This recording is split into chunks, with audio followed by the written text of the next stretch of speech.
누구든지 예수를 하나님의 아들이라 시인하면 하나님이 그의 안에 거하시고 그도 하나님 안에 거하느니라. 아멘. 우리가 믿는 예수 이름의 그 능력이, 예수 우리의 구원자 그리스도 기름 부음 받은 자, 왕이요 선지자요 제사장이신 그 이름의 능력이, 주 우리의 전부이신, 그리고 왕의 왕이요 임마누엘이요 그리고 만유의 주제가 되신 그 이름의 능력이 여러분의 삶에 가득가득 흘러넘치기를 주님의 이름으로 축원합니다. 내가 믿는 예수 그리스도의 그 이름의 능력. 자, 오늘 8번째 따라합시다. 하나님의 아들. 할렐루야. 여러분에게 묻습니다. 예수님이 하나님의 아들이심을 믿습니까? 다시 한번 묻습니다. 하나님의 아들이 예수임을 믿으십니까? 할렐루야. 그렇습니다. 예수님은 하나님의 아들이심과 동시에 하나님이십니다. 할렐루야. 이해하려고 하지 말고 믿어야 하는 거지. 그 믿음이 내 안에서 생기게 되어질 때 그 하나님을 예배하는 우리의 마음이 새로워지고 그 하나님 앞에 겸손해지고 그 예수 그리스도의 그 이름의 능력이 우리의 삶을 다스려가는 그 주인공이 될 수 있는 줄로 믿습니다. 할렐루야. 한번 따라하시죠. 예수님은 하나님의 아들이시다. 할렐루야.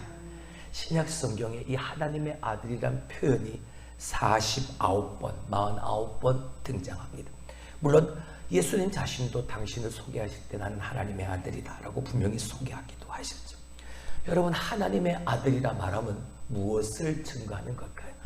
하나님의 아들이라 말할 때 그 속에 하나님의 인격과 하나님의 능력이 고스란히 다 담겨있는, 하나님의 인격과 능력을 그대로 닮으신 분이다. 할렐루야.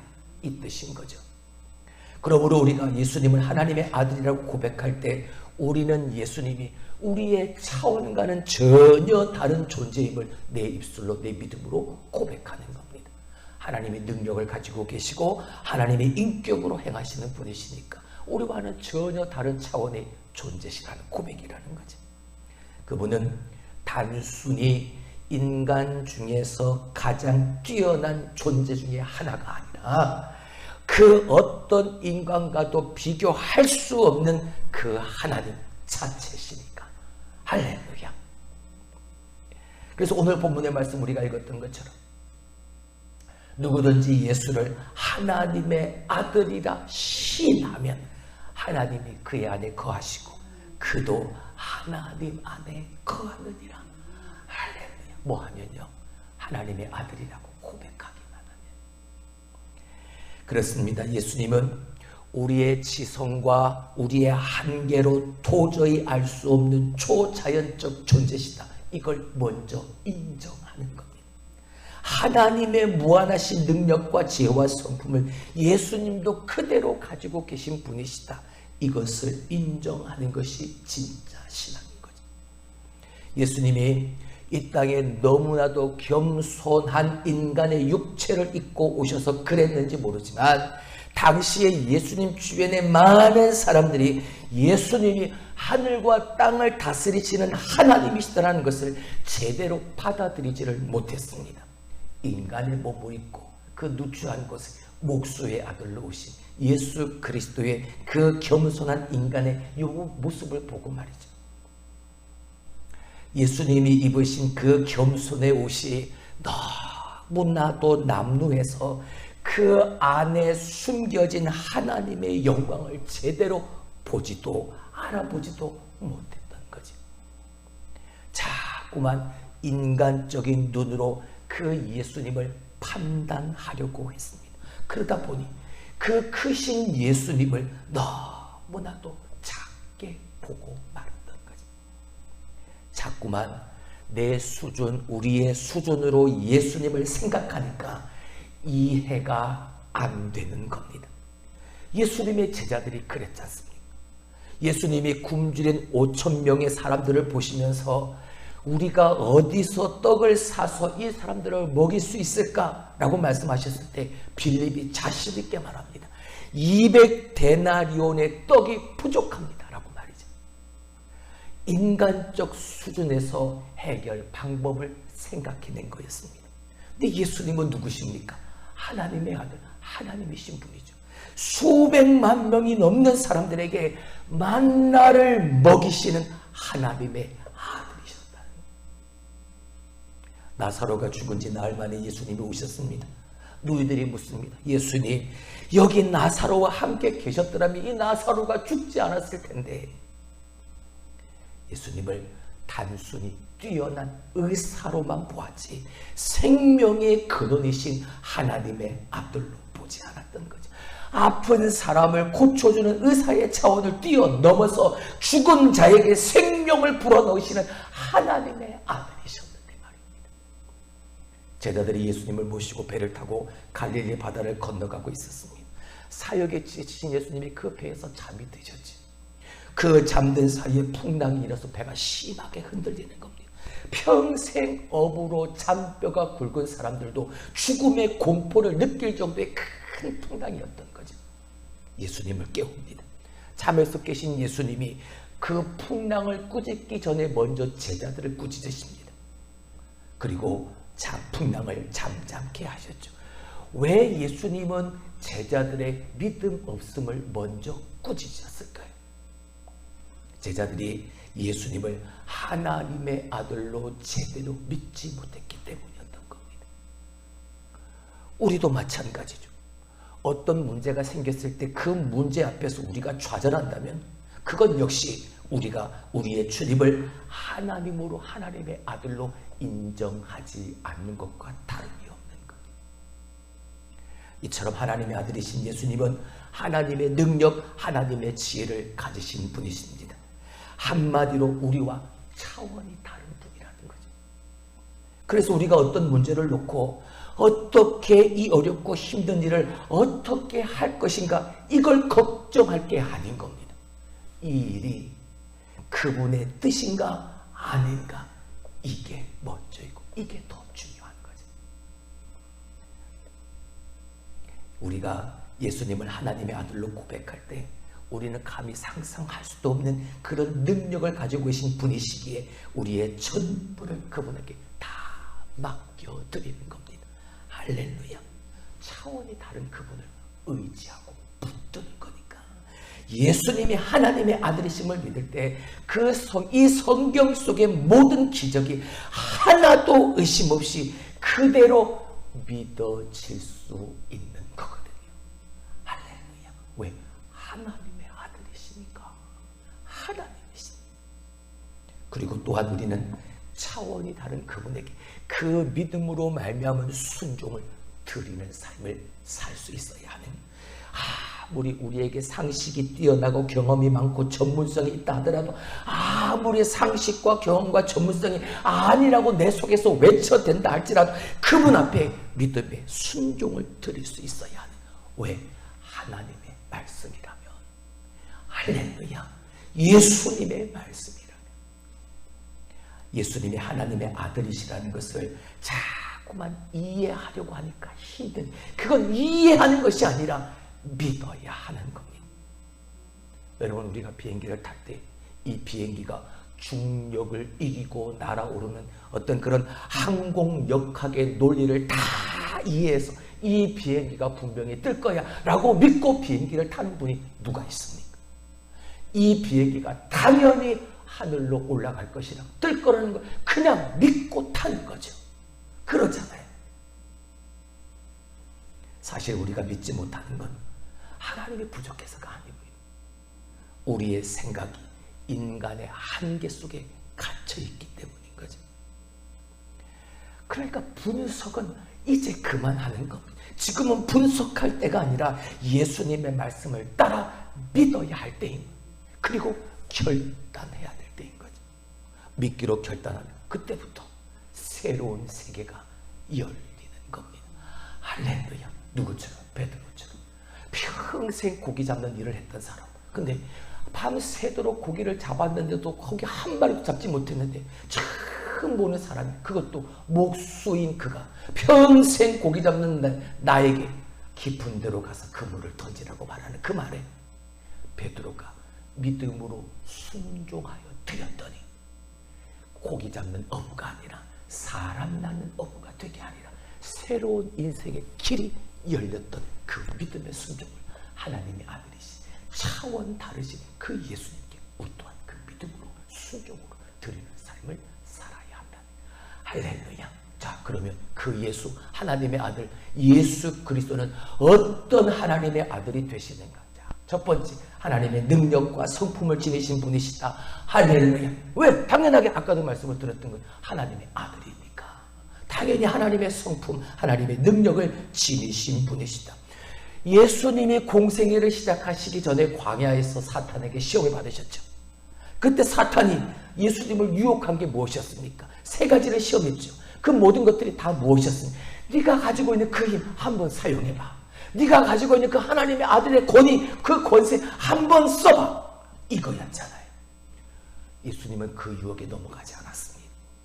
하나님의 아들의 능력은 이미 천군 천사들도 다 알아서 그 하나님의 아들의 능력을 칭송하고 있었고, 사탄 마귀들도 알고 두려워하고 있는 그때에 굳이 그것을 사용하실 필요가 없었던 것. 다만 말씀으로 그 모든 시험을 이겨냈었던 것. 심지어 자기의 목숨을 살리는데도 하나님의 아들이 가지고 있는 그 절대적인 초자연적인 힘을 사용하지 않으셨습니다. 마태복음 27장 39절 40절의 말씀을 한번 보실까요? 지나가는 자들은 자기 머리를 흔들며 예수를 모욕하여 이르되 성전을 헐고 사흘에 짓는 자여, 네가 만일 하나님의 아들이거든 자기를 구원하고 십자가에서 내려오라. 예수님은 하나님의 아들이시니까 그럴 만한 충분한 능력과 그런 인격과 그런 성품을 가지고 계신 분이셨습니다. 하지만 예수님이 이들의 말대로 하나님의 아들의 능력을 가지고 십자가에서 내려오셨다면 어떻게 되어질까요? 여러분, 우리는 우리의 죄, 모두 각자의 자기의 죄값을 지고 죽어야 할 존재로 살아갈 수밖에 없었을 겁니다. 우리는 주머니에 작은 칼 하나만 있어도 그것을 사용해서 내 힘을 과시하고 쓰고 싶어하는 우리인데, 예수님은 절대의 능력을 가지고 계시면서도 그것을 쓰지 않으셨습니다. 자신을 위해서. 자기의 목숨을 내는 그 순간까지도 자기를 위해 그걸 쓰지 않았습니다. 왜? 하나님의 아들이니까 가능한 거죠. 자기에게 주어진 그 초자연적인 힘을 단 한 번도 자신을 위해 쓰지 않으셨다. 왜? 그것은 예수님이 하나님의 하늘 아버지 하나님에게 순종하는 아들이었기 때문인 겁니다. 히브리서 5장 8절의 말씀을 보죠. 그가 아들이면서도 받으신 고난으로 순종함을 배워서 온전하게 되셨은즉 자기에게 순종하는 모든 자에게 영원한 구원이 그 구원의 근원이 되셨다. 할렐루야. 뭐 하심으로? 그가 아들이시면서도 받으신 그 고난으로 뭘 배워서? 순종을 배워서 온전하게 되셨다는 거예요. 하나님의 아들이심에도 불구하고 하나님의 뜻에 뭐 하셨다는? 순종하셨다는 거예요. 예수님이 하늘 아버지에게 순종하는 아들이었기 때문에 가능합니다. 하나님의 아들 예수님은 하나님의 성품으로 하나님의 능력을 선하게 사용하셨던 것, 그것을 우리도 배우라고 권하시는 겁니다. 마태복음 11장 29절을 볼까요? 나는 마음이 온유하고 겸손하니 나의 멍에를 메고 내게 뭐하라? 배우라. 예수님의 그 온유와 그 겸손, 하나님의 말씀에 적극적 순종으로 나의 목숨을 내어놓는 그 순간까지 겟세마네 동산에서 땀방울이 풀방울이 되어 기도하시면서 하나님 앞에 간구했던 그 겸손, 그 순종의 모습, 내게서 뭐하라? 배우라. 사랑하는 성도 여러분, 예수님은 하나님의 아들이십니다. 그래서 예수님은 하나님의 능력과 성품을 지니고 계신 분이라는 거. 할렐루야. 그럼에도 불구하고 자신을 위해 쓰지 아니하고 하나님의 뜻 가운데 온전한 순종으로 그 일을 감당하셨다. 그 일이 뭡니까? 두 번째인 거죠. 예수님은, 하나님의 아들이신 예수님은 우리를 죄에서 구원하러 오신 바로 그 일 때문에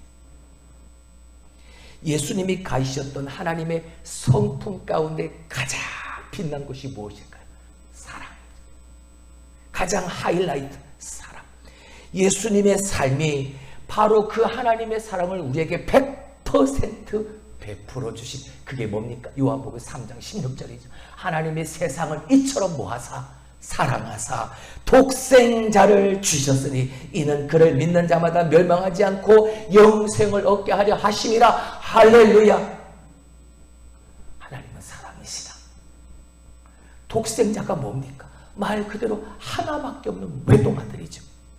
그 귀하디 귀한 하나님의 아들을 우리 같은 죄인들을 위해서 내어놓으셨다. 이 말도 안 되는 희생을 하나님이 하신 겁니다. 여러분 생각해 보시죠.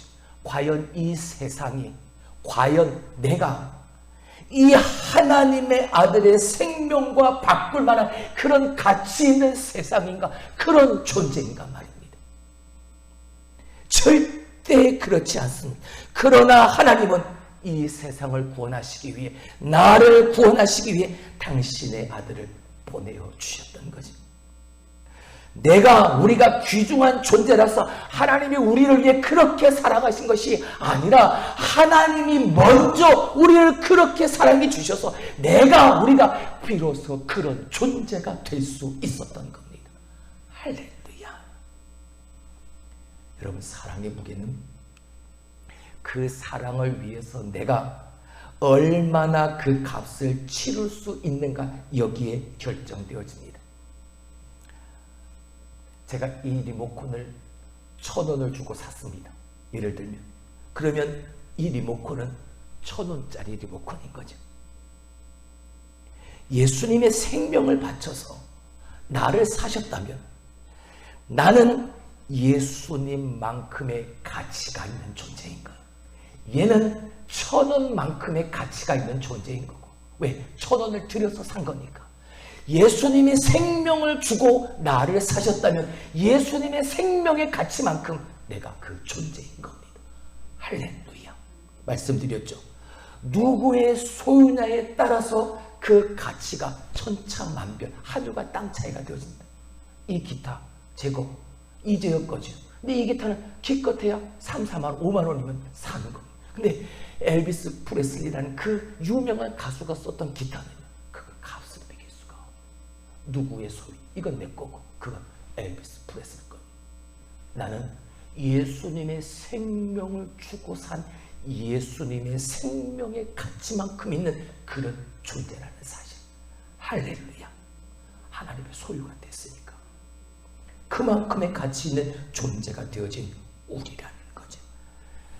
내가 하나님 앞에 무언가를 해서 그런 존재가 되어지고 그런 나를 하나님이 사랑하신 게 아니라 여전히 죄인이고 그 죄로 말미암아 죽을 수밖에 없는 그런 존재인 나를 하나님 먼저 사랑하셔서 당신의 아들 예수 그리스도를 우리를 구원하여 보내어 주셨기에 그 예수 그리스도를 믿는 믿음으로 말미암아 예수님의 생명을 주고 산 예수님의 가치가 있는, 예수님의 생명만큼의 가치가 있는 존재가 되어졌다.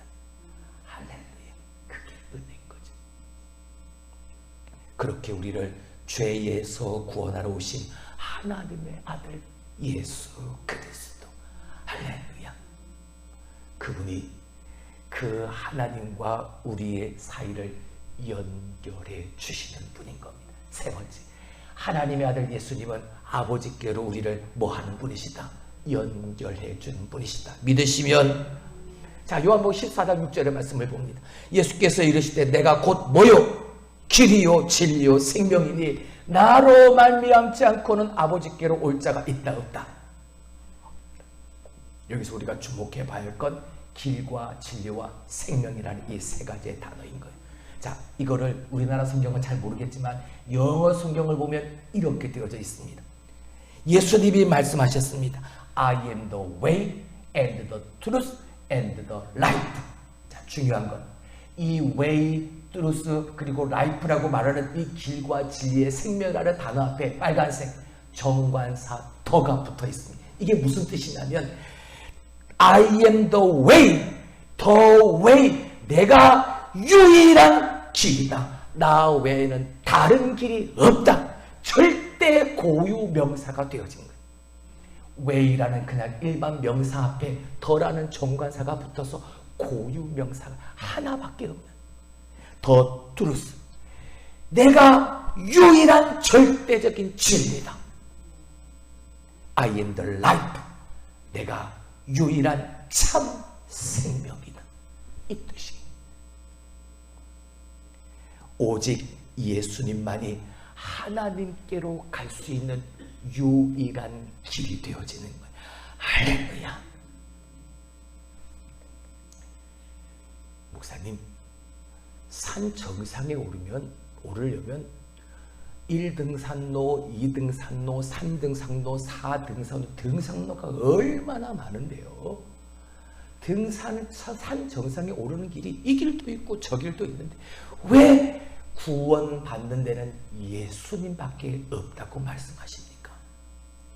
구원은 예수밖에 없습니다. 예수님을 믿어야 구원 받습니다. 다른 어떠한 것도 구원을 받을 수 없습니다. 하나님과 우리를 연결하는 분은 바로 그 예수님밖에 없으니까.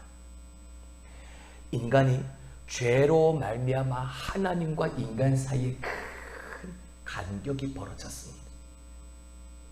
이것을 연결하는 길, 다리가 필요했습니다. 그래서 예수님이 말씀하신 그 길은 바로 이 벌어진 이 간격을 연결하는 그 길이라는 말씀인 겁니다. 하나님께 이르는 길. 우리가 죄로 말미암아 하나님과 멀리 떨어져 있는 삶을 살 수밖에 없었지만 예수 그리스도께서 하나님과 떨어진 우리의 사이를 연결하는 길, 그 다리가 되어주셔서 여전히 죄인이 나지만 하나님께 믿음으로 나아갈 수 있는 길을 예수님이 그 다리가 되어주셨다. 그 길이 되어주셨다는 거예요. I am the way. I am the truth. I am the life. 나 way. 우리는 그 길을 어떤 것으로도 내가 가진 그 어떤 것으로도 그 길을 갈 수가 없습니다. 오직 예수 그리스도 하나님의 아들 그 예수 그리스도의 십자가 보혈을 통해서만 하나님께로 갈 수 있는 길입니다. 또한 예수님은 하나님이 우리에게 오시는 길이 되어지기도 하십니다. 모든 하늘의 복과 능력과 하나님의 그 놀라운 은혜와 영광들이 예수 그리스도로 말미암아 예수님을 통해서 우리에게 오게 되어집니다. 예수님의 이름으로 기도할 때, 예수님의 이름을 높여 찬양할 때 하나님께서 우리에게 그 예수 그리스도를 통해서 능력과 사랑으로 우리에게 오시는 겁니다. 그 길이 예수 그리스도입니다. 예수님이 놓아주신 하나님과 우리 사이를 잇는 이 길, 예수님의 십자가의 죽음을 토대로 해서 세워진 길인 겁니다. 십자가로 인해서 하나님과 우리 사이의 길이 열려졌고 우리에게 그 영원한 하늘의 생명이 우리에게 주어진 겁니다. 하나님께로 가는 길은 딱 하나, 예수 그리스도, 하나님의 아들이신 예수 그리스도, 그분밖에는 없는. 할렐루야. 19세기 중반에 미국의 남북 전쟁이 끝난 지 얼마 되지 않아서 미국의 백악관의 대통령 집무실 앞에 그 링컨 대통령을 만나기 위해 많은 사람들이 모여들었다고 합니다. 그때까지만 해도 사전 예약 이런 게 없었으니까 대통령을 만나기를 원하는 사람은 아침 일찍부터 와서 자기 이름을 써놓고 대기하고 있다가 그때 자기들 때가 되어지면 이제 대통령을 만날 수 있는 그런 시대였던 거죠. 하염없이 기다려야만 했던. 내가 만약 정부 관리 중에 아는 사람이 있다면 그나마 조금 더 빠르게 대통령을 만날 수 있었을지는 모르지만 대부분의 사람들은 하염없이 대통령을 만나기 위해 그냥 대기실에서 계속해서 기다릴 수밖에 없었습니다. 그날도 한 나이든 참전군인 한 사람이 아침 일찍부터 대통령을 만나기 위해 그 대기실에서 자기 이름을 써놓고 하염없이 기다리고 있었습니다. 사람들이 너무나도 많아서 대통령을 만나지를 못하고 있었던, 그러던 와중에 한 남자아이가, 어린아이가 여기저기 막 뛰어다니고 있는, 그 기다림에 지쳐있는 많은 사람들이 짜증도 나고 또 막 기다림에 지쳐 너무나 귀찮으니까 그 아이를 다 외면했습니다. 근데 이 나이가 든 참전 군인이 자기 집에 있는 아들 또래의 이 어린아이가 너무나도 귀여워 보인 거죠. 그래서 이 아이와 함께 놀아주기도 하고, 이 아이가 이 말을 하면 이 말을 들어주고, 저 말을 하면 저 말도 다 들어주고, 그러다 보니까 시간이 훌쩍 지나서 이제 업무 시간이 다 끝나버릴 시간이 되어진 겁니다. 사무실에서 어떤 직원이 나와서 이제 업무 시간이 다 끝났습니다, 이제는 돌아가시죠 라고 할 때 사람들이 한숨을 푹 쉬면서 오늘도 못 만났네 라고 하면서 이제 가지고 온 짐들을 다 챙겨서 한 사람씩 이제 그 대기실을 떠나려고 할 때, 이 나이든 참전 군인도 이제 업무 시간이 다 끝났다고 하니까 짐을 챙겨서 나오려고 할 때, 이 어린아이가 이 군인의 손을 덥석 붙잡고, 아저씨 나를 따라오세요, 내가 대통령 만나게 해줄게. 이 군인의 생각, 이 어린아이가 도대체 무슨 생각을 가지고 대통령을 만나게 해줄까? 말하기도 전에 이 어린아이가 이 군인의 손을 잡고 쏜살같이 달려가는 거예요. 대기실을 나와서 대통령 집무실 앞으로 달려가고 있는 거예요. 근데 그 대기실 앞과 그리고 집무실 앞을 지키고 있던 비서들과 이 경호원들이 이 아이가 달려가는 그 모습을 보고 아무도 막지 않는, 오히려 이 아이를 보고 웃으면서 길을 터주는 거죠. 그리고 집무실의 문이 열렸습니다. 열리자마자 이 아이가 대통령을 향해 소리를 치는 거죠. 아빠! 이 아저씨 좀 만나줘. 이 아이가 바로 링컨 대통령의 아들 테드였다. 그렇습니다. 하나님의 아들 예수님은 우리가 저 높고 높은 하늘 아버지의 그 임재 앞으로 나아갈 수 있도록 유일하게 연결해 주는 분이시라는 거죠.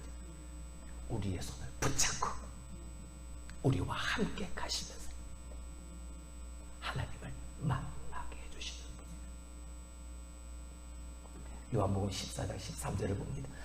너희가 내 이름으로 무엇을 구하든지 내가 행하리니 이는 아버지로 하여금 아들로 말미암아 영광을 받으시게 하려 함이라. 할렐루야. 내 이름으로 무엇을 구하든지 내가 행하리니 이는 아버지로 하여금 아들로 말미암아. 할렐루야. 하나님의 아들 예수 그리스도. 여러분, 그 이름은 기적의 이름인 겁니다. 그 이름은 능력의 이름인 겁니다. 우리와 차원이 다른 하나님의 아들의 이름을 의지하고 순종하면 기적을 만나게 됩니다. 그 기적을 이루는 주인공이 되어집니다. 하나님의 아들 예수 그리스도, 그 이름은 구원받은 하나님의 자녀들이 이 땅에 살면서 언제든지 붙잡을 수 있는 이름이 되어집니다. 할렐루야. 항상 하나님의 자녀를 향해 주님은 그 손을 내어 밀고 계시니까요. 그 내미신 손을 덥석 붙잡고 주님과 함께 달려가면 돼요. 오늘도 그 이름을 붙잡고 일어나 승리하는 여러분이 되어줄 수 있길 주님의 이름으로 축원합니다. 기도합니다.